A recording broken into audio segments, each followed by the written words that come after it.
அதனை கடந்த 1.5 மணி நேரமாக அதிமுக பொதுச் செயலாளர் எடப்பாடி பழனிசாமி தலைமையிலான குழுவிற்கும் பியூஷ் கோயல் தமிழக பாஜகவின் மேலிட பொறுப்பாளர் பியூஷ் கோயல் தலைமையிலான குழுவினருக்கும் இடையே நடைபெற்ற பேச்சுவார்த்தை லீலா பேலஸ் ஹோட்டலில் நிறைவடைந்திருக்கிறது.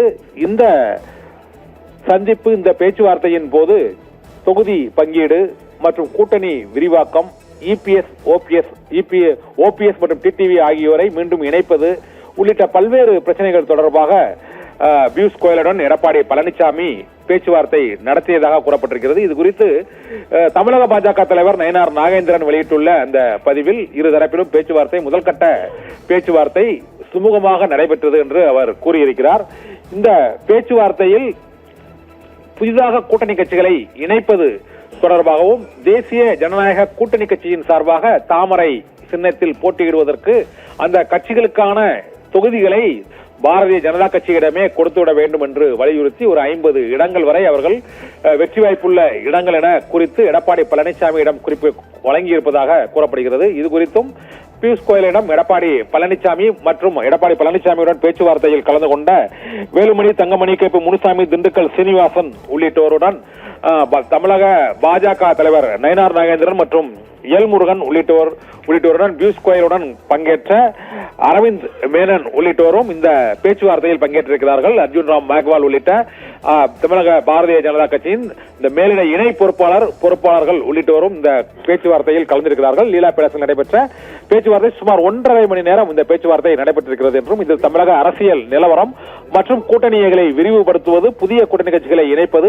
தற்போது அதிமுகவில் உள்ள அதிருப்தியாளர்களை ஒருங்கிணைப்பது உள்ளிட்ட பல்வேறு அம்சங்கள் குறித்தும் இந்த லீலா பேலஸ் ஹோட்டலில் நடைபெற்ற அந்த பேச்சுவார்த்தையில் எடப்பாடி பழனிசாமி மற்றும் பியூஷ் கோயல் தலைமையிலான குழுவினருக்கிடையே இந்த பேச்சுவார்த்தை நடைபெற்று நிறைவடைந்திருக்கிறது. இந்த சூழ்நிலையில் இருதரப்பிலும் பேச்சுவார்த்தையில் என்னென்ன அம்சங்கள் முக்கியமாக பேசினார்கள் என்றால், டிடிவி ஓபிஎஸ்ஐ இணைப்பது, அவர்களுக்கு தேசிய ஜனநாயக கூட்டணியிலேயே தொகுதிகள் வழங்குவது என்பது குறித்தும் விவாதிக்கப்பட்டதாகவும் அதற்கு எடப்பாடி பழனிசாமி சம்மதம் தெரிவித்திருப்பதாகவும் கூறப்படுகிறது. இதனால் ஓரிரு நாட்களில் தேசிய ஜனநாயக கூட்டணியில் ஓபிஎஸ், டிடிவி ஆகியோர் இணைவதற்கான வாய்ப்பு இருப்பதாகவும் கூறப்படுகிறது. இது குறித்து ஓபிஎஸ் தலைமையிலும் இன்று ஒரு ஆலோசனை கூட்டம் நடைபெற்றிருக்கிறது.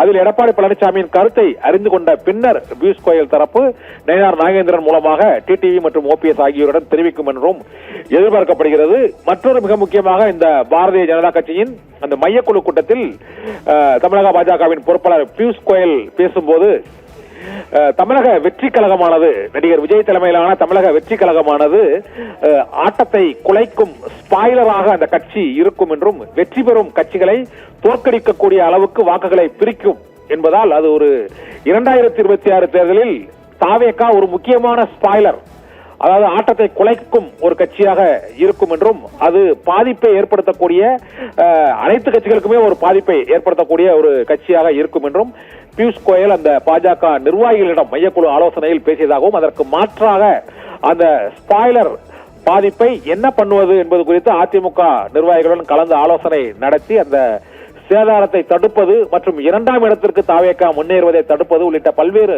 அம்சங்கள் குறித்தும் அதிமுக பாஜக தலைமையில் ஒரு மெகா கூட்டணியை உருவாக்கி அந்த பிம்பத்தை ஏற்படுத்துவதற்கான நடவடிக்கைகளை விரைவில் மேற்கொள்ள வேண்டும் என்றும் பியூஷ் கோயல் தமிழக பாஜக நிர்வாகிகளிடம் மட்டுமல்ல அதிமுக நிர்வாகிகளிடமும் வலியுறுத்தியதாக கூறப்படுகிறது.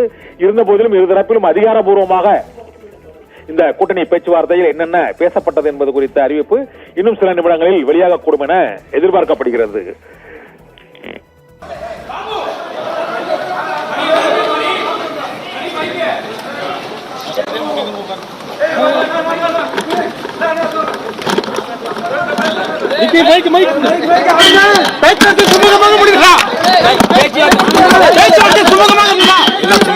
சுமூகமா இருந்ததா? என்ன கோரிக்கைகள் முன்வைக்கப்பட்டது?